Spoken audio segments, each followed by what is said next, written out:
अस्सलाम वालेकुम, welcome to Saqib physics academy. आज हम डिस्कस करेंगे क्लास 10th के चैप्टर 10th यानी simple harmonic motion and waves के फर्स्ट 5 शॉर्ट क्वेश्चन, जिसमें हमारे पास फर्स्ट शॉर्ट क्वेश्चन है what is simple harmonic motion, what are the necessary condition for a body to execute simple harmonic motion.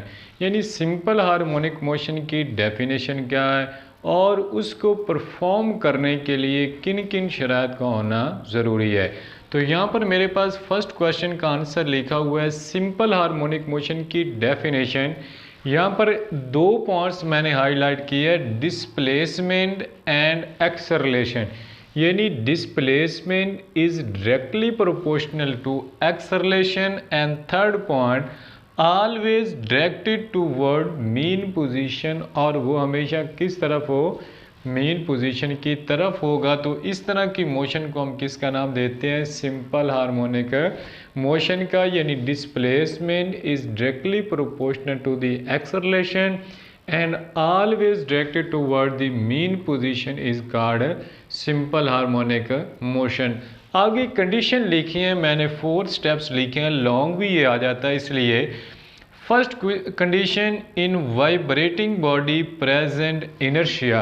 यानी vibrating body के अंदर inertia का होना ज़रूरी है। Number 2, vibrating body obey Hooke's law. यानी वाइब्रेटिंग बॉडी हुक्स लॉ को obey करे, अगर ओबे नहीं करेगी तो वो सिंपल हार्मोनिक मोशन को परफॉर्म नहीं करेगी।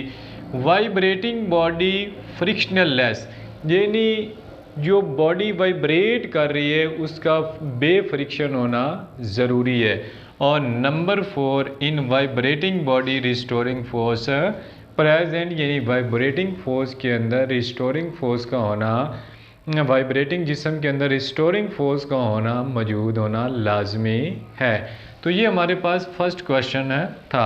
उसके बाद हमारे पास है सेकंड क्वेश्चन, जिसमें वो कहता है think of several examples of motion in everyday life that are simple harmonic motion. यानी सिंपल हार्मोनिक मोशन की आप एग्जांपल्स दें जो डेली लाइफ में हों। तो आपने जो यूज़ किए हैं, जिसमें हमारे पास हमने पढ़ा था पेंडुलम क्लॉक, यानी पेंडुलम क्लॉक, ये भी किसकी एग्जाम्पल हमारे पास है, सिंपल हार्मोनिक मोशन की एग्जाम्पल है। नंबर 2 हमारे पास सिंपल पेंडुलम हमने पढ़ा था, सिंपल पेंडुलम। उसके बाद बॉल एंड बॉल सिस्टम, ये भी हमने पढ़ा। और उसके बाद हमने पढ़ा था spring mass system, spring mass system. तो ये हमारे पास किसकी एग्जाम्पल है, सिंपल हार्मोनिक मोशन की 4 एग्जाम्पल्स आपको बताई। पेंडुलम क्लॉक था, उसके बाद सिंपल पेंडुलम था, उसके बाद बॉल एंड बॉल सिस्टम था, और उसके बाद हमारे पास स्प्रिंग मैश सिस्टम है।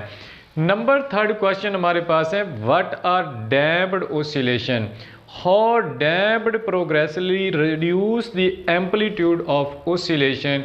यानी डैम्प्ड कैसे प्रोग्रेसिवली एम्पलीट्यूड को रिड्यूस करती है। यानी 10.3 हमारे पास क्या है, 10.3। फर्स्ट ऑफ ऑल तो हमें पता होना चाहिए कि डैम्प्ड ऑसिलेशन क्या होती है। Oscillation in the presence of, यानी oscillation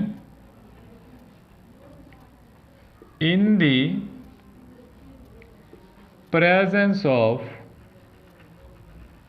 some resistive force, some resistive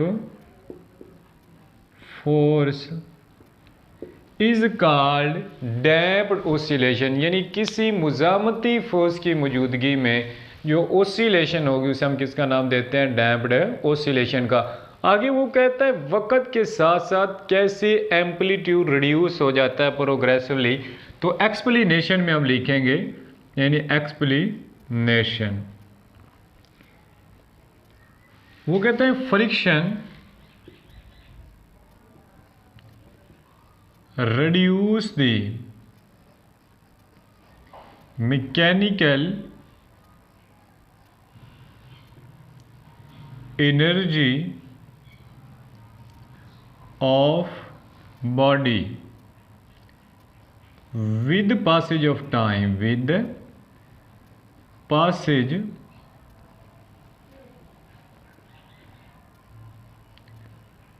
of time.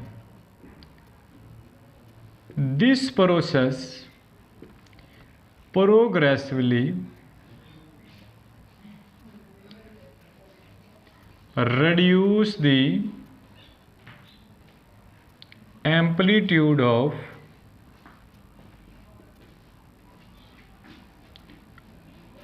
Body, यानी एम्पलीट्यूड को क्या कर देगी, वक्त के साथ साथ है डिक्रीज कर देगी। यहाँ पर एग्जांपल आप देखें, यानी फर्ज किया लेट सपोज हमारे पास यहाँ पर कोई बॉडी क्या कर रही है, ओसिलेट कर रही है, तो यहाँ पर इसका एम्पलीट्यूड फर्स्ट पॉइंट पर क्या है, ज़्यादा है। आस्ता आस्ता वक्त के साथ साथ फ्रिक्शन की वजह से एम्पलीट्यूड क्या हो रहा है, बतदरीज कम होता चला जा रहा है, रिड्यूस होता जा रहा है। एक वक्त आ जाएगा कि इसकी सारी की सारी एनर्जी क्या हो जाएगी, वेस्ट हो जाएगी और किस में चली जाएगी, ज़ीरो पर। यानी अब देखें ये इसका मैक्सिमम डिस्प्लेसमेंट और ये अब इसका एम्पलीट्यूड क्या हो रहा है, बतदरीज रिड्यूस हो रहा है। इधर भी आप देखेंगे तो रिड्यूस हो रहा है, यानी रिड्यूस एम्पलीट्यूड, और इधर हमारे पास क्या है, डिस्प्लेसमेंट, यानी जो टोटल उसका डिस्प्लेसमेंट था वो क्या हो रहा है, ये इतना था और आस्ता आस्ता वक्त के साथ साथ क्या होता गया, रिड्यूस होता गया, मैकेनिकल एनर्जी डिक्रीज होती गई। तो ये हमारे पास थर्ड क्वेश्चन था। तब हमारे पास क्वेश्चन नंबर 4 है, जिसमें वो कहता है how can you define the term wave, यानी वेव को आप कैसे डिफाइन कर सकते हैं, and elaborate the difference between mechanical and electromagnetic waves with examples। तो फर्स्ट ऑफ ऑल तो हमें पता होना चाहिए 10.4 कि वेव्स क्या है या वेव क्या होती है। वेव की अगर डेफिनेशन करें तो दो तरह की है, यहाँ पर मैं एक लिख रहा हूँ, यानी they transfer energy, they transfer energy from one place to an other place, यानी एक जगह से दूसरी जगह जो एनर्जी को ट्रांसफ़र करती है उसे हम किसका नाम देते हैं, वेव्स का। तो आगे वो कहते हैं मैकेनिकल वेव्स और इलेक्ट्रोमैग्नेटिक वेव में क्या डिफरेंस है।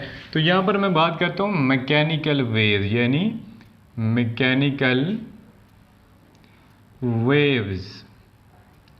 तो डेफिनेशन क्या होती है, waves requires medium to travel, यानी प्रोपोगेट करने के लिए या ट्रैवल करने के लिए हमें किसकी ज़रूरत होती है, मीडियम की होती है। तो अगर हम इसकी एग्जांपल को डिस्कस करें तो एग्जांपल हमारे पास है इसकी sound waves, sound waves, slinky waves की वेव्स और वाटर वेव्स, ये एटसेट्रा वगैरह इसकी एग्जाम्पल हमारे पास हैं। यानी मैकेनिकल वेव्स क्या होती है, waves require medium to travel, और एग्जाम्पल हमारे पास साउंड वेव्स, स्लंकी वेव्स और वाटर वेव्स थी। और उसके बाद कहते हैं इलेक्ट्रोमैग्नेटिक वेव्स क्या होती है, यानी electromagnetic wave, electromagnetic waves, waves do not require medium, यानी जिनमें मीडियम की ज़रूरत नहीं होती। वेव्स डू नॉट या does not require medium to travel, यानी ट्रैवल करने के लिए मीडियम की ज़रूरत नहीं होती। इसे हम किसका नाम देते हैं? इलेक्ट्रोमैग्नेटिक वेव्स का। अगर हम इसकी एग्जांपल्स की बात करें तो हमारे पास X ray, radio waves, television waves, vision waves एट हमारे पास किसकी एग्जांपल्स हैं? इलेक्ट्रोमैग्नेटिक वेव्स की। और इसके बाद हमारे पास 10.5 है, यानी आज का लास्ट क्वेश्चन, यानी लॉन्गिट्यूडिनल और ट्रांसवर्स वेव में क्या डिफरेंस होता है। तो फर्स्ट ऑफ ऑल हम देखेंगे लॉन्गिट्यूडिनल वेव्स है क्या होती है, यानी 10.5 लॉन्गिट्यूडिनल वेव्स की मैं डेफिनेशन लिखने लगा हूँ। लॉन्गिट्यूडिनल वेव्स तो क्या होंगी, यानी पार्टिकल्स मूव, यानी particles moves back and forth along the direction of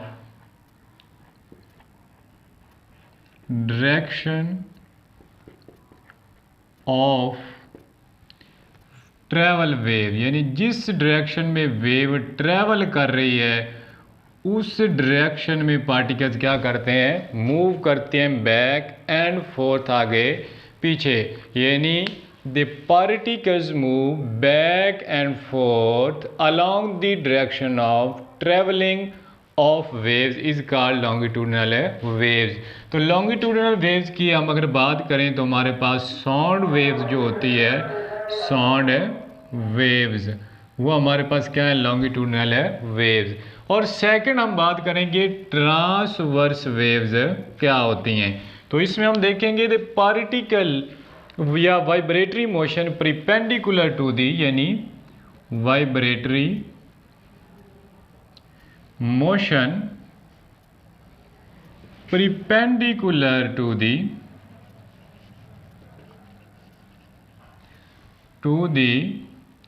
direction along which waves travel, ये travel waves is called transverse wave, यानी जिसमें वेव की मोशन मीडियम की मोशन के परपेंडिकुलर होगी वो हमारे पास क्या कहलाएगी? ट्रांसवर्स वेव, यानी perpendicular to the medium along the direction of wave travel. इसके अगर एग्जाम्पल की हम बात करें तो जो सलंकी वेव होती हैं वो कौन सी होती है? हमारे पास ट्रांसवर्स वेव्स होती हैं। तो ये आज हमारे पास था कि लॉन्गिट्यूडिनल और ट्रांसवर्स वेव, मैकेनिकल वेव्स और electromagnetic wave, damped motion, simple harmonic motion और उसको प्रोड्यूस करने के लिए नेसेसरी कंडीशंस, और उसके बाद सिंपल हार्मोनिक मोशन की डेली लाइफ में कौन कौन सी एग्जाम्पलें हैं तो वो हमने डिस्कस की। अगर आपको हमारी ये वीडियो अच्छी लगी तो आप हमारे चैनल को सब्सक्राइब करें ताकि हर नई आने वाली वीडियो का आपको नोटिफिकेशन मिल सके।